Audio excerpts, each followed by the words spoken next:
आवाज नहीं होती, यह देश के पढ़े लिखे युवाओं के सपनों के टूटने की आवाज होती है। विद्यार्थी एक सरकारी नौकरी के लिए 14-14 घंटे लाइब्रेरी में घिसते हैं, पाई का हिसाब रखते हैं, और दूसरी तरफ संसद और विधानसभाओं में वे लोग बैठकर आपके भविष्य का फैसला ले रहे हैं, जिनका खुद का अकादमिक रिकॉर्ड देखना भी शर्मनाक है। जब एक अनपढ़ या कम योग्य व्यक्ति देश के सबसे प्रतिभाशाली युवाओं, डॉक्टर्स, इंजीनियर्स, IAS की पॉलिसी बनाएगा तो परिणाम विकास नहीं विनाश ही होगा।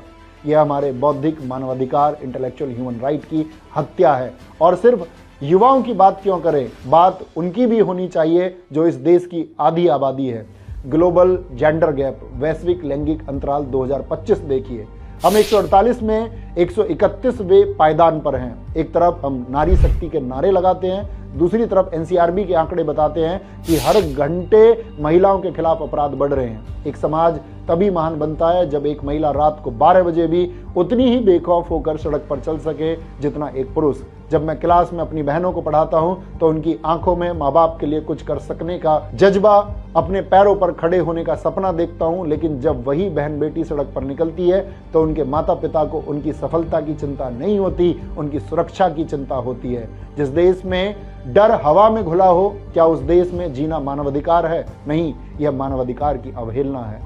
संसद में महिला आरक्षण बिल पास होता है, तालियां बजती है, लेकिन टिकट किसको मिलता है? बाहुबलियों की पत्नियों को या उनकी बेटियों को। एक आम घर की पढ़ी लिखी लड़की के लिए राजनीति के दरवाजे बंद है। जब तक देश की आधी आबादी डर के साए में जिएगी, तब तक हम सुपर पावर नहीं सुपर फ्लॉप रहेंगे। और यह दर्द सिर्फ युवाओं का नहीं है, किसानों का भी है। मैं खुद एक किसान परिवार से आता हूं। मैंने अपने पिता के हाथों में छाले और चेहरे पर मायूसी देखी है। संविधान कहता है समान काम का समान वेतन, लेकिन किसान साल भर मेहनत करके भी सड़क पर अपनी फसलें फेंकने और कौड़ियों के भाव बेचने को मजबूर क्यों होता है? क्या सम्मानजनक जीवन अनुच्छेद 21 किसान के लिए नहीं है?